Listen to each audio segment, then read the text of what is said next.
First thing to do is to put your gloves on and then pull out all the rest of the glass and put it away safely. That's if it's a downstairs window. If it's an upstairs window, make sure you're feeling up to replacing it yourself, because glass has to be put in from the outside. So climbing up a ladder in the pouring rain like we've got at the moment can be a bit too John Noakes for some people. But if you decide to do it for yourself, then off we go, pull out all that glass. Take out these little nails called glazing sprigs, and then you need an old chisel. You can use a new chisel, it'll be an old one by the time you've finished with it. And with it you scrape out all the old putty until you've got a nice clean window frame.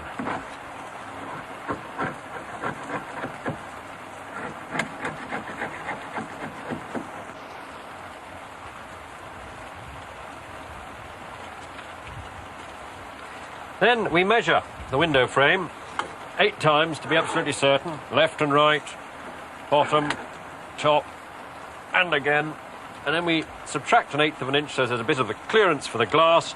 Then we remember that we don't know where the nearest glass merchant is. So we look one up in the yellow pages and we ring him up and we say, can I have a piece of glass 16 7/8 of an inch by 21 inches? And he will say 3 millimetres, and you say no, 21 inches.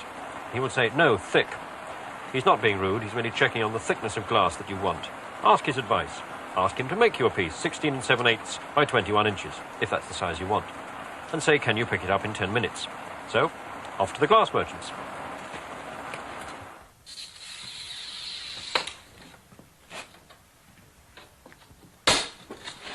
While at the glass merchants, notice how the man cutting the glass slides his ruler under the glass and breaks the glass across it.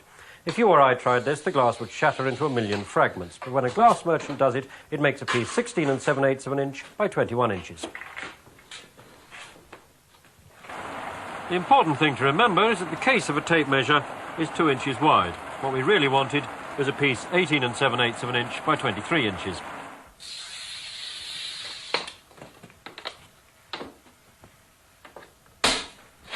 While at the glass merchants, notice how he slides his ruler underneath the glass to break it. It fits. Well done, Cinderella. You shall go to the putty.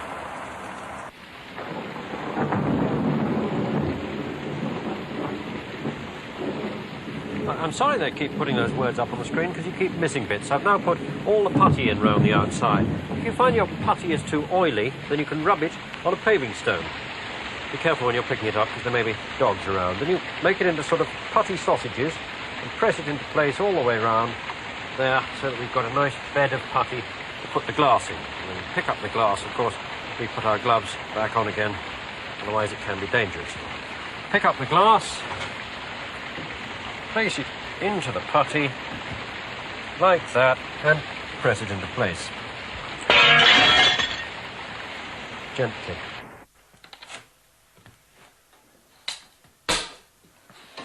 While at the glass merchants, notice how the man slides his ruler underneath the glass to break it. When you've got the new piece of glass in place, in the new putty, you hold it in place with these little nails called glazing sprigs. Now you have to tap them in very gently, again using the side of your old chisel. Because obviously if you don't tap them in gently, if you use something like a hammer... Glass merchants, ruler, broken glass. Now we're ready for the putty on the outside. Again, sausages of putty pressed into place with the fingers. You'll find your fingers are easier to use, in fact, than a putty knife, and it saves you buying a putty knife. That's assuming you already own your own fingers.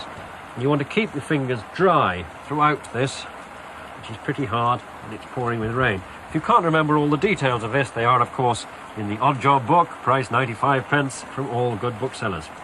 Now, this window has entirely been done with just fingers and trimming it off using a kitchen knife, which my wife doesn't know that I've borrowed. There's no hurry over doing it because putty takes about 6 weeks to dry, so it's some time before you start painting this.